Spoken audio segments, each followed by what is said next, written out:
Hi friends, welcome to Riya of cooking. இன்றைக்கி நம்ம என்ன பார்க்க போகிறோம்னா ஃபிஷ் ஃப்ரை தான் பார்க்க போகிறோம்.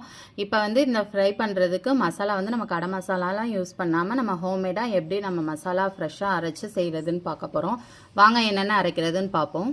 சீரகம் 1 ஸ்பூன் வச்சுக்கோங்க, மிளகு 1 ஸ்பூன், இதோட வந்து பெருங்காயம் ஒரு 1/4 ஸ்பூன் போட்டுக்கலாம், சோம்பு 1 ஸ்பூன், காரத்துக்கு தகுந்தாப்பில் பட்டை வத்தல் வந்துட்டு நான் ஒரு 4 எடுத்திருக்கேன், ஒரே ஒரு வெள்ளைப்பூடு.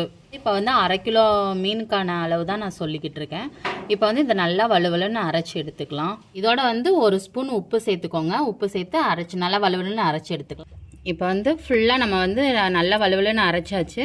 இப்போ நல்லா இதில் வந்து நம்ம கட் பண்ணி ஃபுல்லாக இப்படி சேர்த்துக்கலாம். இப்போ நம்ம மசால் தடவை வச்சு ஒரு 1/2 hour ஆயிடுச்சு. இதை வந்து நம்ம எண்ணெயிலையும் பொரிச்சு எடுக்கலாம். குட்டி குழந்தைகளுக்கெல்லாம் கொடுக்கறதுக்கு இந்த மாதிரி வாழை இலையில் வந்து நம்ம வந்து மடித்து உள்ள இட்லி சட்டியில் வச்சு அவிச்சு கொடுக்கலாம். எப்படி பண்ணுறதுன்னு பார்ப்போம் வாங்க. ஃபஸ்ட்டு வந்து வாழை இலையை வந்து லைட்டாக அப்படி ஹீட் பண்ணிக்கோங்க. அப்படின்னா நம்ம மடக்கிறதுக்கு வந்து ஈஸியாக இருக்கும். ஒரு 2 மீன் வச்சுருக்கோம். இப்போ வந்து நம்ம மடிச்சுக்கலாம். இட்லி சட்டியில் தண்ணி ஊற்றிக்கோங்க. அடித்தட்டு மட்டும் இதில் வச்சு நம்ம இந்த வாழை இலையில் மடிச்சிருக்கோம்ல, இதை வந்து நம்ம உள்ளே வச்சிடலாம். உள்ளே வச்சு கொஞ்சம் நேரம் வேகட்டும்.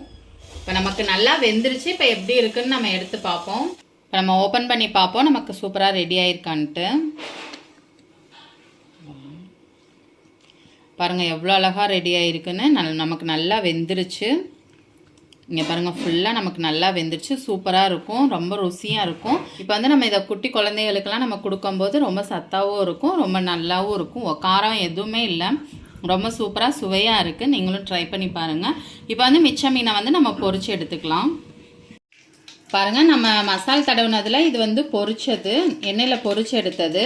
இதுவும் சூப்பராக டேஸ்ட்டாக இருக்குது. இது வந்து நம்ம அவிச்சு எடுத்தது. ரொம்ப ரொம்ப டேஸ்ட்டாக சூப்பராக இருக்குது. நீங்களும் ட்ரை பண்ணி பாருங்கள். இந்த வீடியோ உங்களுக்கு பிடிச்சிருந்துச்சுன்னா லைக் பண்ணுங்கள், ஷேர் பண்ணுங்கள், கமெண்ட் பண்ணுங்கள், சப்ஸ்கிரைப் பண்ணுங்கள்.